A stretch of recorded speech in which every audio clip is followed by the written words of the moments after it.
Now the two angels came to Sodom in the evening, and Lot was sitting in the gate of Sodom. When Lot saw them, he rose to meet them, and he bowed himself with his face toward the ground. And he said, Hear now, my lords, please turn into your servant's house, and spend the night, and wash your feet. Then you may rise early and go on your way. And they said, No, but we will spend the night in the open square. But he insisted strongly. So they turned into him, and entered his house. Then he made them a feast, and baked unleavened bread, and they ate. Now before they lay down, the men of the city, the men of Sodom, both old and young, all the people from every quarter, surrounded the house. And they called to Lot, and said to him, Where are the men who came to you tonight? Bring them out so that we may know them carnally.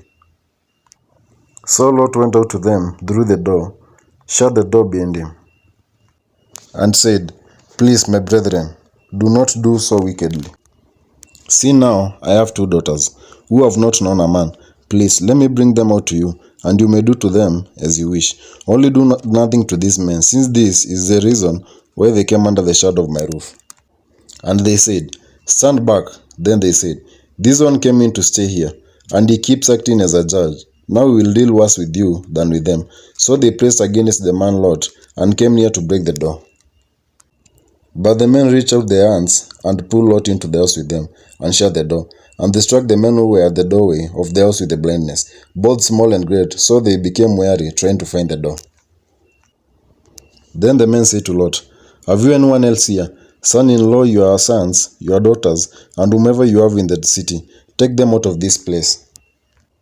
For we will destroy this place, because the outcry against them has grown great before the face of the Lord, and the Lord has sent us to destroy it. So Lot went out and spoke to his sons-in-law, who had married his daughters, and said, Get up, get out of this place, for the Lord will destroy this city. But to his sons-in-law he seemed to be joking. When the morning dawned, the angels urged Lot to hurry, saying, Arise, take your wife and your two daughters who are here, lest you be consumed in the punishment of the city.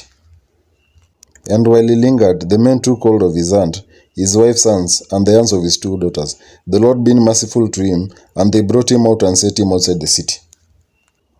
So it came to pass, when they had brought them outside, that he said, Escape for your life, do not look behind, nor stay anywhere in the plain. Escape to the mountains, lest you be destroyed.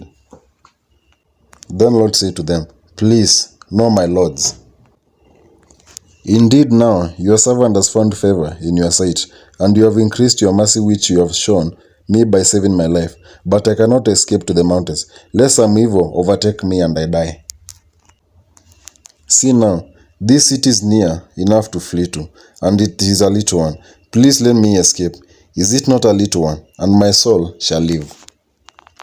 And he said to him, See, I have favored you concerning this thing also, in that I will not overthrow this city for which you have spoken. Hurry, escape there, for I cannot do anything until you arrive there. Therefore the name of the city was called Zoar. The sun had risen up the earth when Lot entered Zoar. Then the Lord rained brimstone and fire on Sodom and Gomorrah from the Lord out of the heavens.